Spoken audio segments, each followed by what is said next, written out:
Hey, I'd like to welcome you to another episode of Mission Matters. My name is Adam Torres, and if you'd like to apply to be a guest in the show, just head on over to missionmatters.com and click on Be Our Guest to apply. All right, so today's a very special episode. This will be part of our Asia Summit 2025 coverage, where we went to Singapore to cover the Milken Institute's Asia Summit. And let me tell you, I had quite a time, and F1 was taking place around the same time. Boy, what a privilege to see all of that. And my next guest is Lindsay Davis, who is the founder of FemTech Association Asia. Lindsay, welcome to the show. Thank you, Adam. It's nice to be connected again after our time together here in Singapore. All right. So, first off, what's your connection with the Milken Institute? Have you been to one of the conferences either in Asia or in Beverly Hills or elsewhere? Like, how did you originally learn about the Institute in general?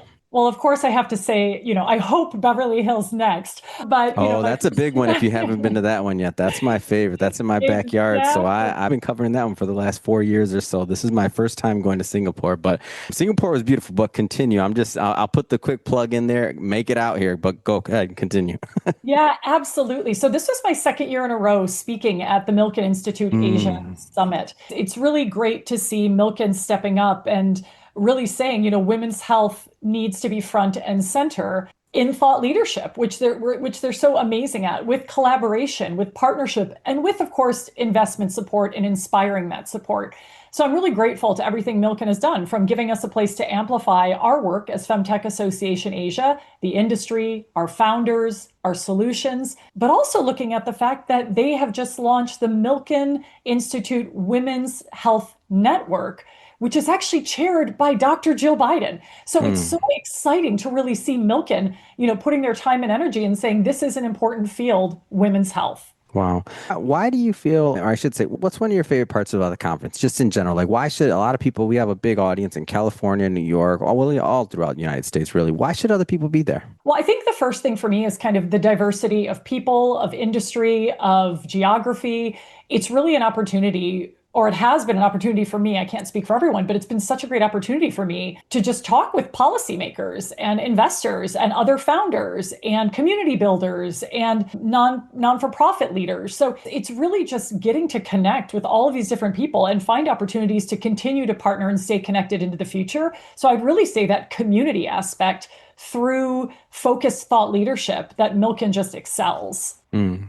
Yeah, I have to agree with you on that. And I knew when I went there, I was like, okay, this is going to be amazing. It'll be just like what they do here. Over there, I know that all the panels will be curated, the information, the people that make it through their processes to be on stage, and the information that'll be given will be vetted. So I find it very gratifying to know that when I go, I can already kind of tell what's going to happen, and I'm always surprised, and I'm always pleasantly surprised by like what I learn and the contacts I make and all that good stuff. So switching subjects slightly here, Lindsay, I want to get into FemTech Association Asia. So I see the title founder. How'd you come up with this idea? Where'd that start?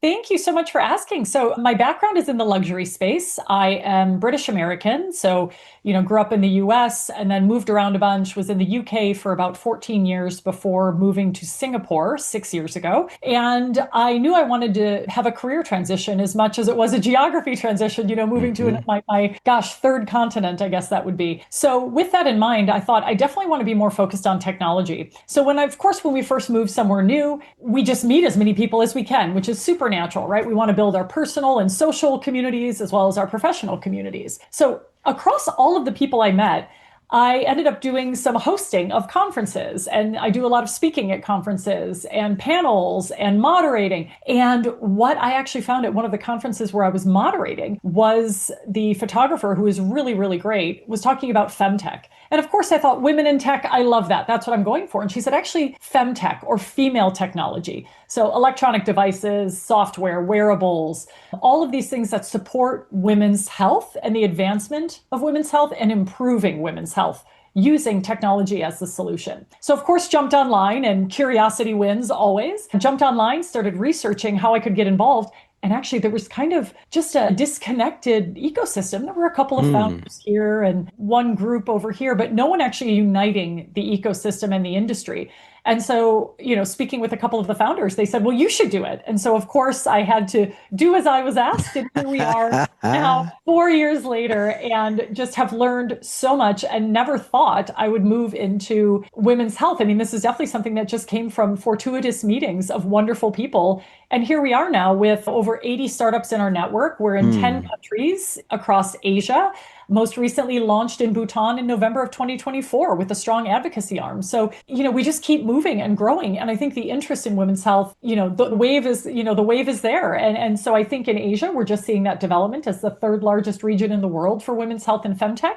And that growth is just exponential here. So excited to see what happens next. Oh man, that's amazing. I want to stick on the business case a little bit longer on this part of it. When you were doing your research, where did you find the opportunity? Like, there had to be something that it's like, and I know you had to do it because you saw the need for it. But over and above that, where do you see the business opportunity? Sure. I think that's a great question. I knew it was going to be a longer term business For investment. And sure, for so, sure. Hmm. yeah, yeah. And whether that's just because of where women's health is, the You're amplification. trailblazing. I mean, you didn't use that word, but I'll use it. You're trailblazing. When you start something new, it takes Thank time, period, for people to thank you. adopt, to follow, and to see, okay, this person that's leading this initiative has the right intention in mind, so it takes time. But go ahead, please continue. Well, I think that's a really good point. And so I see when we talk about like a sustainable financial model. So Hmm. that's why instead of just industry, I also say specialist advisory, because a lot of the work we do is around connectivity, is around introductions, is around advising overseas investors or even local and regional investors what's happening in the space with the femtech landscape, doing research with other partners. So it's really finding ways of creating a sustainable financial model that doesn't depend on the investment of the founders, who really are 83% female or women founders Wow, wow. here in Asia so far, in Southeast Asia, excuse me, Yeah. in particular. And so the reality is women are often at a disadvantage when it comes to investing, when it comes to Hmm. bias, when it comes to, kind of discrimination in these things. So our thought right from the start was our goal for the members is to create the ecosystem, but we will get our money from those supporting the ecosystem. Hmm. That Hmm. was kind of the mindset around our structure. And so, where are you at with it right now? Are you holding conferences? Is there because there's a large audience here, and I want to make sure that individuals know what to tap into the association for and like where it fits in their plans. Thank you so much for that question. I really appreciate your support on this. I mean, so how we look at it is, of course, we have our 5 key pillars. I talked a little bit about specialist advisory. So those who want to know about what's happening in Asia in the women's health and femtech space, those who need to be connected or want to be connected in the space. Secondly, we have our thought leadership. So a lot of it is around the research we do, Mm. the blogs we write, the papers we work on. For instance, we launched the first ever consumer insights report last year in June of 2024 that discussed consumer perspectives around femtech and their views on women's health, how much they spend, the influence of media, the influence of religion, their education and awareness, etc. So we do a lot of work in research partnerships. We're actually doing another research partnership now, with that research being released probably around June of 2026. We're in the early days of research for Southeast Asia. Secondly, like you mentioned, programming. So we do a lot of events, virtual and in person, across multiple countries. This year we've had events in the Philippines as well as in Singapore, and it all depends on where the activity is for that year. So we do programming around Asia. We also, of course, contribute to other markets. For instance, I was in Spain earlier this year and worked with FemTech Spain to co-host an event there, which was really fun to kind of talk about different markets, compare and contrast. And then also with our programming, we hosted the first ever Women's Health and Femtech Conference, homegrown here in Asia for founders, government officials, policymakers, corporate partners, et cetera. So we do a lot of programming, a lot of amplification. We work with the media. So leaders like you in the media space, whether it's through podcasts, whether it's through, online publications or even print publications. Like recently we won the award for the Wellbeing Award with Tatler here in Singapore.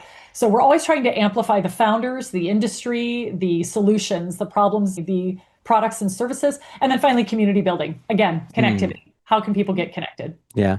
This may seem like a silly question, but I'm just curious. I know when I was in Singapore, all the language, at least at the conference, was in English. Is this primarily in English, the platform, or? Thank you so much for asking. Yes, we are. And Mm. that, really is just, we're headquartered here in Singapore, where English is, Yeah. of course, as the Yep. language, the primary language. But what we found is that because we have members in other markets, Yeah. they obviously leverage their language skills to work with others in those markets. So really That's it's about amazing. that Yeah. Yeah, it's about the contagious effect of women's health, if we're going to use a health word, right? This is Hmm. positive contagious, that we actually have people taking their learnings and their network in FemTech and sharing it locally. And so we find that, of course, I wish I spoke Thai and Vietnamese and, I wish I spoke all these languages, but I don't. And Better so the get reality your is Duolingo, Lindsay. No, I'm just playing. not exactly right. I I'm wish it just, was that I'm easy. sorry. I wish it was that easy. No, I do too. I just started for a program, but I'm sorry. I didn't mean to pick on you. I was like, go ahead. No, I love it. I love it. I know, and it's funny too because so I speak Spanish and I have beginner level Farsi, and I laugh because Wow. like of all the, and of course English, which I say oftentimes for me, my English is even struggling sometimes. Mm. There's so many languages to learn. I've started my, first Bahasa Indonesian class because Oh I my don't God. like not being able to connect. I mean, I love Yeah. people, and so part of what we do obviously is connection, and that's what community building, the foundation is. How do we Mm. engage the Mm. ecosystem? And I talked earlier about why I love the Milken Institute events because it is about engaging different people from different backgrounds and finding that common way of supporting each other. Ah, that's amazing. Well, Lindsay, this has been an absolute pleasure having you on the show and having you part of the Asia Summit series. And that being said, if somebody's listening or watching this and if they want to follow up and learn more or connect with you and your team, how do they do that? Thanks for asking. Well, first of all, of course, visit our website, www.femtechassociation.com, or you can always email me, info@femtechassociation.com. And again, I love when people connect on LinkedIn. So please reach out, connect on LinkedIn. We're always posting on our Femtech Association Asia page, or of course on my personal page, where I like to Hmm. share a lot of what I'm working on in the space so people can get a better personal feel of the industry here in Asia. Fantastic. And for everybody watching, just so you know, we'll definitely put some links in the show notes so you can just click on the links and head right on over. And speaking of the audience, if this is your first time with Mission Matters and you haven't done it yet, hit that subscribe or follow button. This is a daily show, each and every day, bringing you new content, new ideas, and hopefully new inspiration to help you along the way in your journey as well. So, again, hit that subscribe or follow button. And Lindsay, thanks so much for coming on the show. Thank you, Adam, and thank you, Mission Matters.